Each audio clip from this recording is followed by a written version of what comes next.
लोकसभा अध्यक्ष ओम बिरला अपने खिलाफ अविश्वास प्रस्ताव के बुधवार को ध्वनिमत से खारिज होने के बाद गुरुवार को अध्यक्ष के आसन पर बैठे। उन्होंने कहा कि भारत के संसदीय इतिहास में तीसरी बार लोकसभा अध्यक्ष के विरुद्ध अविश्वास प्रस्ताव पर संकल्प आया और इस पर 2 दिनों तक 12 घंटे से अधिक चर्चा हुई। उनका हमेशा प्रयास रहा है कि सदन के भीतर प्रत्येक सदस्य नियमों और प्रक्रियाओं के तहत अपने विचार व्यक्त कर सके और सभी को पर्याप्त अवसर मिले। संसद में सभी के लिए नियम समान। ओम बिरला ने कहा कि भारत के लोकतंत्र और उसके संविधान पर सभी को गर्व होना चाहिए। उन्होंने कहा कि सदन में सहमति और असहमति की एक महान परंपरा रही है। मैंने हमेशा कोशिश की है कि सदन में संतुलन बना रहे और सभी की आवाज सुनी जाए। उन्होंने ये भी कहा कि संसद में सभी के लिए नियम समान है और किसी को भी नियमों से ऊपर नहीं माना जा सकता। ओम बिरला ने उदाहरण देते हुए कहा कि प्रधानमंत्री को भी सदन में बोलने से पहले नोटिस देना पड़ता है। स्पीकर ने स्पष्ट किया है कि नियमों से परे जाकर किसी को बोलने का अधिकार नहीं दिया जा सकता और सदन केवल प्रक्रिया के अनुसार ही चलेगा। उन्होंने ये भी कहा है चेयर के पास ऐसा कोई बटन नहीं होता जिससे किसी सांसद का माइक बंद या चालू किया जा सके। सदस्य तभी बोल सकते हैं जब उनकी बारी आती है। संसद में संवैधानिक गरिमा और मर्यादा को बनाए रखने के लिए प्रतिबद्ध। ओम बिरला ने लोकसभा में कहा कि लोकतंत्र में मजबूत विपक्ष का होना बेहद जरूरी है। उन्होंने ये भी कहा है कि संसद में सभी सदस्यों को अपनी बात रखने का अवसर दिया जाता है और सदन की कार्यवाही हमेशा नियमों और प्रक्रियाओं के अनुसार चलती है। माननीय सदस्यगण, स्वतंत्र भारत के संसदीय इतिहास में तीसरी बार लोकसभा अध्यक्ष के विरुद्ध अविश्वास के प्रस्ताव के संकल्प पर सदन में 2 दिन माननीय सदस्यों ने 12 घंटे से अधिक चर्चा रही। मैंने रेजोल्यूशन मूव किया था, मुझे बोलने को नहीं मिला सर। और सबसे अधिक चर्चा रही ताकि सभी मान्य सदस्यों के विचार, तर्क और चिंताएं सदन के समक्ष आ सके। प्रतिपक्ष के मान्य सदस्यों ने विपक्ष की आवाज़ दबाने और निष्पक्षता के अभाव की बात कही।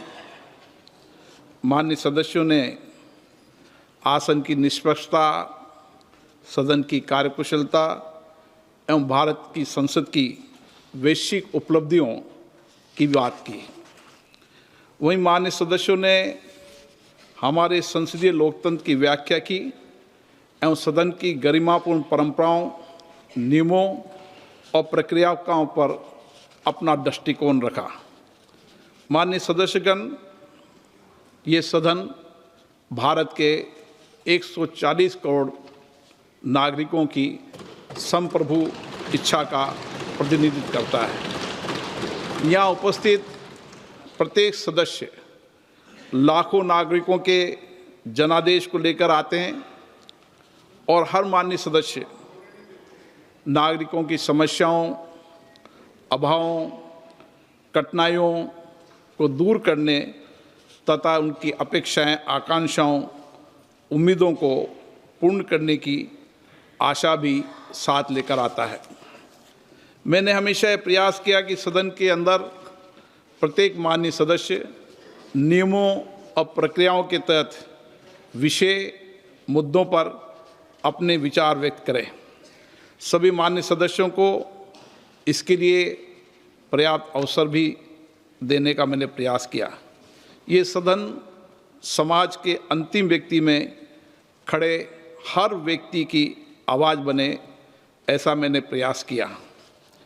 मैंने निरंतर प्रयास किया कि मैं उन माननीय सदस्यों को सदन की कार्रवाई में हिस्सा लेने के लिए प्रेरित करूं, जो या तो संकोच करते हैं या नहीं बोलते हैं। मैंने दोनों कार्यकाल में समय समय पर जो भी माननीय सदस्यों ने विचार नहीं किया, मैंने चैम्बर में बुलाकर उनको आग्रहपूर्वक किया कि वह सदन में अपनी बात रखें, अपनी क्षेत्र की आवाज़ को रखें। ये सदन विचारों का, चर्चा का जीवंत मंच रहा है। हमारे संसदीय लोकतंत्र में सहमति असहमति की महान परंपरा हमेशा से रही है। माननीय सदस्यगण, जब हमारे संविधान निर्माताओं ने स्वतंत्र भारत के लिए संविधान का निर्माण किया, तब उन्होंने गहन विमर्श और अनुभव के आधार पर संसदीय लोकतंत्र की व्यवस्था को अपनाया और आज दुनिया के अंदर संसदीय लोकतंत्र की व्यवस्था ही शासन चलाने की सर्वश्रेष्ठ पद्धति है।